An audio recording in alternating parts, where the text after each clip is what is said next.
오늘 시편 140편 말씀 속에서 우리는 악인들 가운데도 상당히 호전적인 그런 악인이 있구나 하는 것을 알게 됩니다.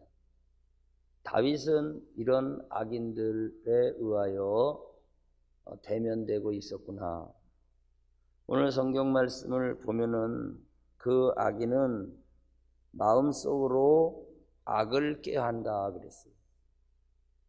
뿐만 아니라 싸우기 위하여 매일 모인다 그랬어요. 우리가 예배하려고 모이고 기도하려고 모이고 전도하려고 모이고 사랑을 나누려고 모이고 그리고 보다도 하나님과 하모니를 이루면서 살아가는 그 모습을 위해서 모여야 되는데 오늘 이 다윗을 대적하고자 하는 자들 모습이 뭐냐? 싸우기 위해서 매일 모인다. 싸움이라고 하는 것은 어떤 면에서 화평의 반대죠. 평화라고 하는 말하고도 반대가 되는 개념이죠.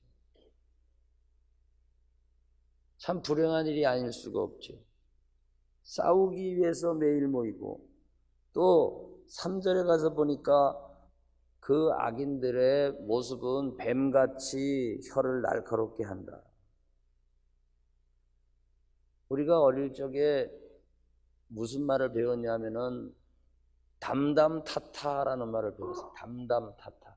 담담타타라는 게 뭐냐면은 입에서는 좋은 말을 하는 거예요. 대화를 하는 거예요. 입에서는.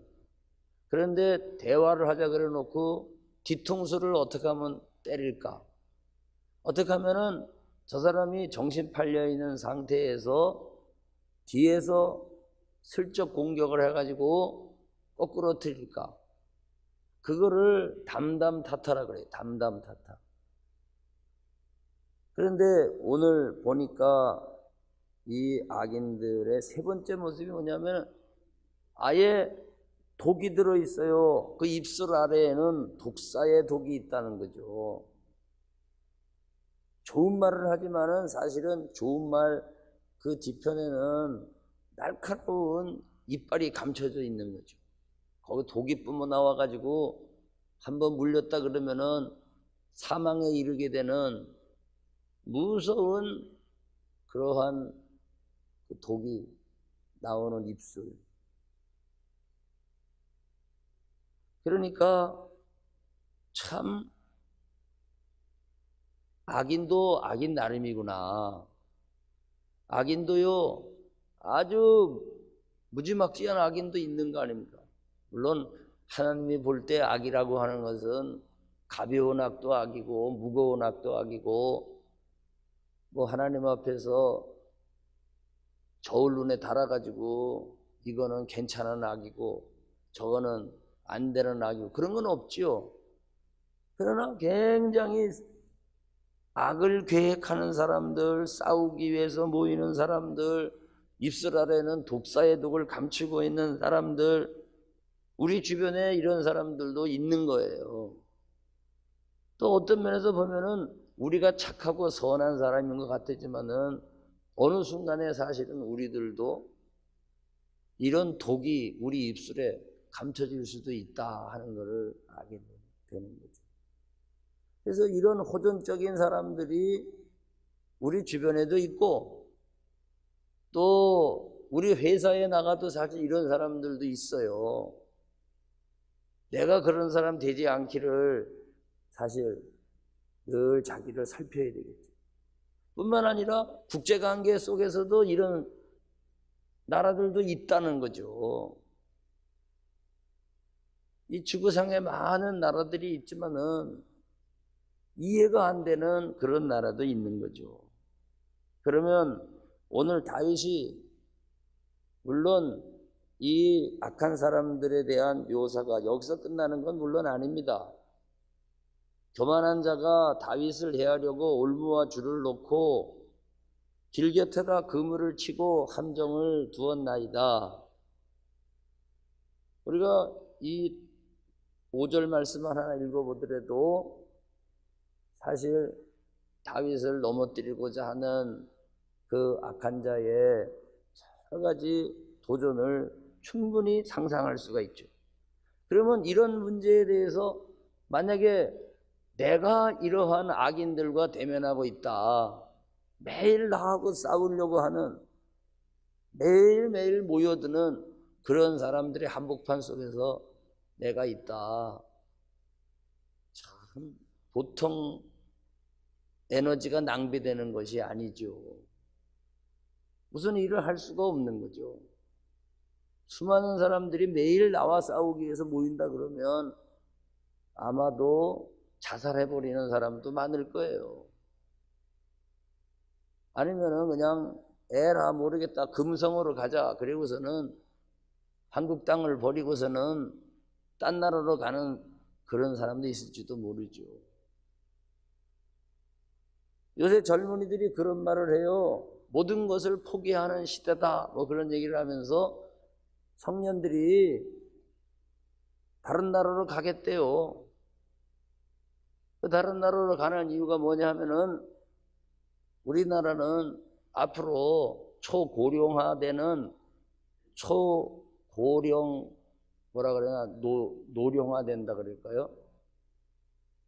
그래서 노인들을 부양해야 되는데 앞으로 65세 이상 되는 사람들의 숫자가 자꾸 늘어나가지고, 지난해에는, 과거해에는 4명이 한 분을 모시는 그런 시대였다 그러면은 이제 앞으로는 4명이 한 명을 모시는 게 아니라 점점 그게 줄어들어가지고 3명이 한 명을 모시고 2명이 한 명을 모시고, 이제는 한 명이 한 명을 모시는, 어디까지 갈지 모르죠. 아기는 낳지 않고 결혼은 늦게 하고, 결혼을 해더라도 한 명 낳아놓고도 얼마나 젊은이들이 아이고 또 둘을 낳습니까? 이거 봐요. 아기 낳을 수 없는 그런 때가 되면은 후회가 돼요.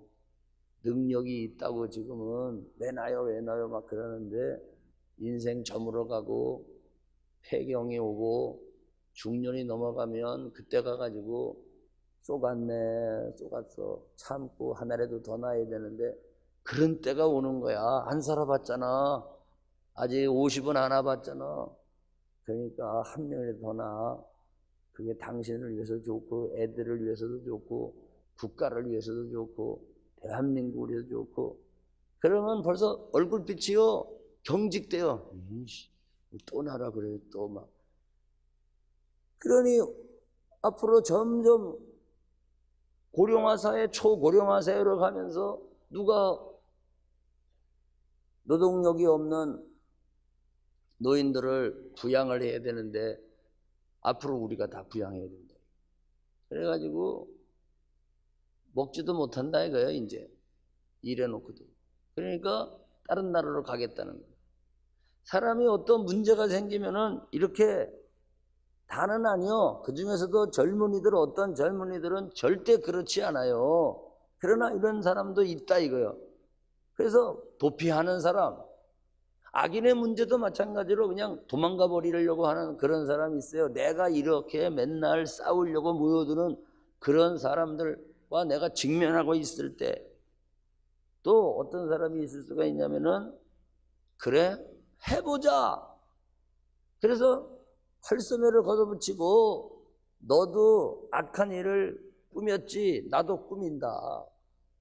너도 이빨 감추고 덤벼 들고 나를 콱 물었지, 나도 한번 해보자. 그래가지고 같이 이제 막 활소매 걷어붙이고 싸우려고 하는 사람 있죠. 심지어 나라도 그래요. 나라도 어떤 면에서 네가 무기중강하냐, 우리도 무기중강해야지. 네가 핵무기 만드냐, 좋다. 우리는 핵무기보다 더 무서운 또 다른 거 뭐 있나? 과학자가 아니어서 모르겠는데 하여튼 간에 핵무기보다 더 무서운 폭탄을 우리도 그럼 만든다. 그래가지고 이런 방법으로, 아이고 힘들다 도망가는 게 아니야. 완전히 사람이 자기를 둘러싸고 있는 여러 가지 문제가 있을 때에 너도 그러면 나도 그런다 해가지고서는 정면 돌파를 하겠다 그러면서 폭탄에는 폭탄으로, 무기 증강에는 무기 증강으로 그렇게 하는 거예요. 우리가 뭐 국제정세 같은 거 뭐 알겠습니까? 근데 여하튼 간에 남한과 북한이 지금 굉장히 어려운 가운데 있는 게 틀림이 없죠. 그러면 또 어떤 방법이 있을까요? 아예 숨어버리는 방법도 있겠죠. 다른 나라로 도망가는 방법도 있지만은 아예 그냥 숨어버리는 거야. 근데 일시적으로 숨는 거는 좋아요. 잠시 동안 내가 어떻게 대처할 것인가 하고 좀 안전한 장소를 찾아가지고 악인들이 나를 공격 못하도록 어느 일정 기간을 숨는 것도 방법일 수가 있겠죠. 근데 영원히 숨어버리면은 뭐 도망간 거나 똑같은 거죠. 하여튼 우리들이 악을 꾀하는 사람들, 싸우기 위해서 매일 모이는 사람들, 입술 밑에는 독사의 독을 감춰가지고 물으려고 덤벼드는 이러한 일들을 직면하게 될 때 여러 가지 해법이 있지만은 그런 해법도 뭐 써볼 수도 있겠지만은 해결이 되는 건 아니죠. 그건 악인의 승리죠. 전쟁을 하고자 하는 자의 승리죠. 근데 오늘 이 본문에서 다윗은 어떻게 했는가? 간단합니다.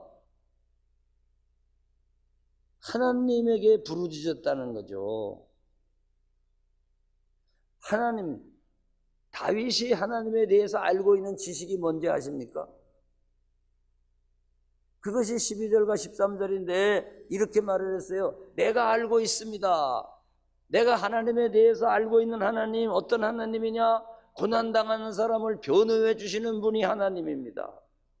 정의를 베풀어 주시는 분이 하나님입니다. 그리고 진실로 의인들이 주의 이름에 감사하며 정직한 자들이 주의 앞에서 살리이다. 왜냐? 하나님께서 고난당하는 사람들을 변호해 주시기 때문에. 그러니까 해법은 하나님에게 있다는 거죠. 그게 하나님에 대한 지식이야. 여러분, 여호와 하나님에 대한 지식을 가지시기를 바랍니다. 하나님을 어떻게 아느냐? 하나님을 아는 것만큼 능력이 나타나요. 하나님을 아는 것만큼 행동이 변할 수가 있어요. 하나님이 나와 더불어 함께 해주신다는 것을 믿는 사람이 어두운 골목을 지나갈 때에 혼자 나는 간다는 사람은 두려움을 느낄지 모르지만은 옆에 하나님이 나하고 함께 한다는 사람은 담대할 수 있잖아요. 마찬가지로 내가 지금 전셋거리 밖에 없어가지고 집을 얻으러 다니는데 하나님께서 내 앞장서 가시면서 장막 칠 곳도 준비해 주시는 여호와 이레 준비하는 하나님이다. 이런 하나님을 알고 있는 사람은 찬송가 부르면서 전셋거리 얻으러 다닐 수가 있단 말이에요. 그런데 그렇지 못한 사람은 초조하죠. 초조해. 내가 하나님을 어떻게 아느냐? 오늘 분명히 다윗이 고백하잖아요. 내가 알거니와 여호와는 고난당하는 사람을 변호해 주시고 궁핍한 자에게 정의를 베푸시리이다. 여러분, 악인과 직면하고 있을 때에 내가 의지하고 내가 알고 있는 하나님은 정의를 베푸는 하나님이다.